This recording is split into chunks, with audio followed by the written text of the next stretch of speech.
हिंदी अखबार को उठा के देख लीजिए तो ऐसी कोई खबर ही नहीं मिलेगी जो रिपोर्टर किसी मिनिस्ट्री से खोज कर लाया हो। तो आरटीआई भी खत्म हो गया, मीडिया के भीतर रिपोर्टिंग का स्ट्रक्चर भी खत्म हो गया, पूरी यूनिट खत्म कर दी गई। मैं तो समझ नहीं पा रहा हूं कि आप वो 300 रुपए देके अखबार क्यों खरीद रहे हैं। आप वो प्रधानमंत्री राहत कोष में क्यों नहीं सीधे भेज देते।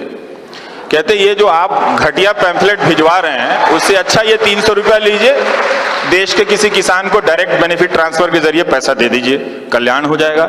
इससे दबाव बढ़ेगा और अखबार भी अच्छे हो जाएंगे। मैं यही बता रहा था कि आप एंकरों की भाषा का अध्ययन कीजिए तो जिस तरह के शब्दों का चुनाव करते हैं, वो शब्दों की जो भाषा है, भाव है, उसमें गुस्सा है, एक तरह की धमकी है, आपको ललकारने की बात है, चुप कराने का भाव आपको मिलेगा। ये लोकतांत्रिक देश की भाषा नहीं है, फिर भी हमारा देश महान है।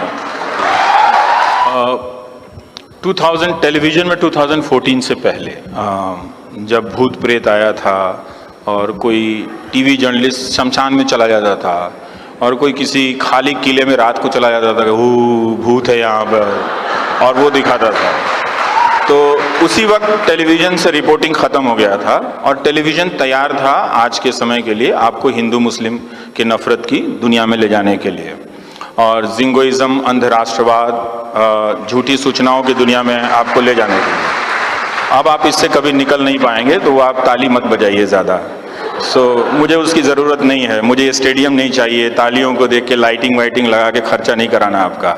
लेकिन आप देखिए कि 2014 से पहले ये चीज़ें ख़त्म हो जाती हैं और बीच में अन्ना आंदोलन का एक टाइम आता है जिसमें लगता है कि अरे ये आंदोलन दिखाने से तो टीआरपी मिलती है, तो वो थोड़ा सा कवरेज होने लगा। पर आज की तारीख में जनता उसी इंटेंसिटी से कई जगहों पे, कई राज्यों में जनता तैयार जमा होती है, पर अब टीवी नहीं दिखाता है, अब नहीं दिखाएगा।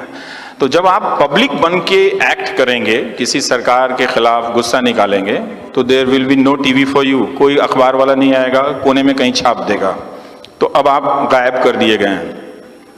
तो ये स्ट्रक्चर खत्म हो गया और न्यूज़ एंकर निकाले जा रहे हैं। तो एक नौकरी, वैसे ही 45 साल में सबसे ज़्यादा बेरोजगारी है, कितने लोग अपनी नौकरी गंवा सकते हैं।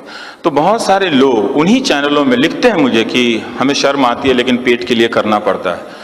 तो वो जो पत्रकार आया, खासकर मैं हिंदी के पत्रकारों का तो इतना कह सकता हूँ, वो आता अपनी गरीबी लेकर है, लेकिन इरादा उसका पत्रकारिता का होता है।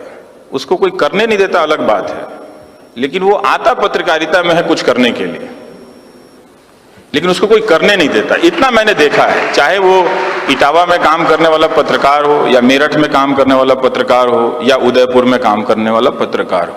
तो एक सनक है, एक जुनून है, लेकर चलता है, पर उसको कोई करने नहीं देता है। तो अब ये पूरा सिस्टम आपके हिसाब से खत्म कर दिया गया। अब वो प्रोपेगेंडा आता है, एक ही इशू पे 10 मंत्रियों का बयान आता है, अपोजिशन का कहीं कोई नामो निशान तक नहीं है। अब आप ही कहने लगे हैं, इतना सफल हो गया कि अपोजिशन तो कहीं है ही नहीं। तो जब उसकी आवाज खत्म हो गई है, अपोजिशन तो आप भी है ना, तो आपकी आवाज कहाँ है? आप ही की आवाज नहीं है और आप कहते हैं अपोजिशन नहीं है। अपोजिशन का नहीं होना मतलब पब्लिक का नहीं होना है। एक बार जब सरकार बन जाती है तो सारी पब्लिक एक तरह से अपोजिशन में होती है, वो बैठ के देख रही होती है डायस के उस तरफ से। आप ही की आवाज इस मीडिया में नहीं है। ये स्ट्रक्चर खत्म हुआ और एंकर निकाले जाने लगे, एडिटर्स निकाले जाने लगे। जब हेट सीरीज हुआ हिंदुस्तान टाइम्स में, प्रसून जो वाजपेयी को निकाला गया, अभिसार को निकाला गया।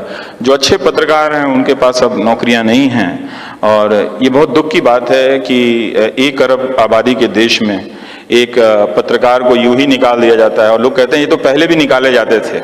तो ठीक है, अगर आपको यही तर्क आपके पास बचा है तो ये तो बुजदिली का तर्क है कि पहले भी निकाले जाते थे तो पहले से गुलामी हो जाते हैं, फिर पहले भी हम गुलाम थे, उसके पहले भी चले जाते हैं, उसके पहले भी चले जाते हैं।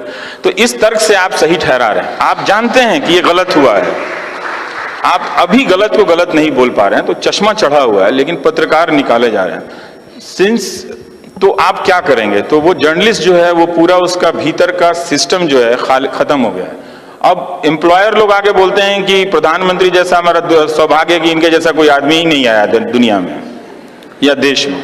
तो पत्रकार, उनका पत्रकार क्या रिपोर्टिंग करेगा? बताइए जरा सा। तो ये पूरा खत्म हो गया है एक तरह से। अब जो हिंदी अखबारों में जो लोग वैकल्पिक बातें करते थे उनका तो आर्टिकल ही नहीं छपता। मेरा नहीं छपता है, मुझे पुरस्कार मिला तो मेरे शहर के अखबारों ने नहीं छापा, हिंदी के टेलीविजन ने दिखाया नहीं।